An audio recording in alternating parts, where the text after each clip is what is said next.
नमस्कार, young Bharat news देख रहे हैं आप। बिहार में विधानसभा चुनाव को लेकर राजनीतिक सरगर्मियां तेज है। आरजेडी के नेता तेजस्वी यादव ने महागठबंधन में सीटों के बंटवारे को लेकर बड़ा बयान दिया है। उन्होंने ये कहा है कि सीट बंटवारा जल्द ही हो जाएगा और इसमें घोषणा कर दी जाएगी, इसमें कोई पेच नहीं फंस रहा है।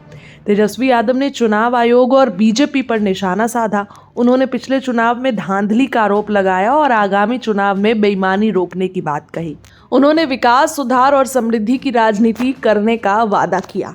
बिहार विधानसभा के विपक्ष के नेता और आरजेडी नेता तेजस्वी यादव ने कहा कि महागठबंधन में सीटों का बंटवारा लगभग तय हो गया है, इसकी घोषणा जल्द ही की जाएगी। तेजस्वी यादव अपनी बिहार अधिकार यात्रा के तहत वैशाली में थे। वहां उन्होंने ये बात कही। उन्होंने पिछले चुनावों में धांधली का आरोप लगाया। उन्होंने कहा कि इस बार वे बेईमानी नहीं होने देंगे और सरकार बनाएंगे। तेजस्वी यादव ने कहा कि यह बहुत जल्द होगा, यहाँ कोई भ्रम नहीं है, सब कुछ लगभग तय हो गया है, घोषणा जल्द ही की जाएगी। उन्होंने महागठबंधन में सीटों के बंटवारे पर यह बात कही। तेजस्वी यादव ने चुनाव आयोग पर बीजेपी का साथ देने का आरोप लगाया। उन्होंने कहा कि उनके पास इसके कई सबूत हैं। उन्होंने चंडीगढ़ में सीसीटीवी फुटेज जब्त होने का उदाहरण दिया। उन्होंने कहा कि चुनाव आयोग ने सीसीटीवी बंद कर दिए और अजीब तर्क दे रहा है। उन्होंने कहा कि सबको पता है कि पिछली बार न केवल वोट चोरी हुई बल्कि हमारी कुछ सीटें भी चुराई गई। पिछली बार सरकार बन ही रही थी, लेकिन इस बार हम बेईमानी नहीं होने देंगे और इस बार हम अपनी सरकार बनाने जा रहे हैं। इससे एक दिन पहले तेजस्वी ने बिहार विधानसभा चुनाव से पहले अपनी रैलियों की तस्वीर साझा की। उन्होंने कहा था कि वे विकास, सुधार, समृद्धि और उद्योगों की राजनीति करने आए हैं। वो कहते हैं, मैं नई राजनीति करने आया हूं जहां जाति धर्म की बात नहीं होती, बल्कि हर क्षेत्र में विकास, सुधार, समृद्धि और उद्योगों की बात होती है। बिहार में प्रति व्यक्ति आय और प्रति व्यक्ति निवेश बढ़ाने पर चर्चा होती है, जहां सकारात्मकता, रचनात्मकता, प्रगतिशीलता और राजनीति का आधार बनते हैं। आरजेडी नेता ने बिहार विधानसभा चुनावों से पहले प्रचार अभियान शुरू किया।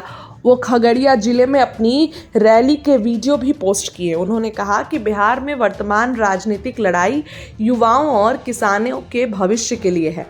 उन्होंने लिखा कि यह किसान के पसीने, मजदूर की मेहनत और बेरोजगार युवाओं के भविष्य की लड़ाई है और ये करो या मरो की लड़ाई है और मैं तब तक आराम नहीं करूंगा जब तक मैं बिहार को जीत की ओर नहीं ले जाता। इसके साथ ही तेजस्वी यादव ने मुख्यमंत्री नीतीश कुमार पर निशाना साधा। उन्होंने कहा कि नीतीश कुमार बिहार के युवाओं की आकांक्षाओं से कटे हुए हैं। वे सेवा निर्मित अधिकारियों और थके हुए नेताओं से घिरे हुए हैं। तेजस्वी कई बार एक्स पर पोस्ट भी करते हैं, लिखते हैं, बिहार के युवा बदलाव, अधिकारों और आर्थिक क्रांति के लिए एकजुट हो गए हैं। एक मुख्यमंत्री जो युवाओं के सपनों, उम्मीदों और आकांक्षाओं से अवगत नहीं है, वह उनके लिए फायदेमंद नीतियां नहीं बना सकता है। ऐसे मुख्यमंत्री जो सेवानिवृत्त अधिकारियों और थके हुए नेताओं से घिरे हुए हैं, वे छात्रों और युवाओं की आकांक्षाओं को कभी नहीं समझ सकते। फिलहाल तेजस्वी ने सीट बंटवारे को लेकर एक बड़ा बयान दिया है। वो कह तो रहे हैं कि सब कुछ लगभग तय है, लेकिन ऐसा लग नहीं रहा है क्योंकि तेजस्वी के नहीं रहते में कांग्रेस लगातार मीटिंग कर रही है और लगातार मीटिंग हो रही है। और देखिए दोस्तों, सबसे बड़ी बात कि कांग्रेस ने ये भी तय कर लिया है कि 17 हमारे प्रत्याशी फाइनल होंगे। फिलहाल कल तेजस्वी यादव की यात्रा का आखिरी दिन था और देखने वाली बात होगी कि अब जो है सीट बंटवारे पर क्या कुछ जो है वो फैसला आता है। इस खबर के लिए इतना ही। बहुत बहुत धन्यवाद।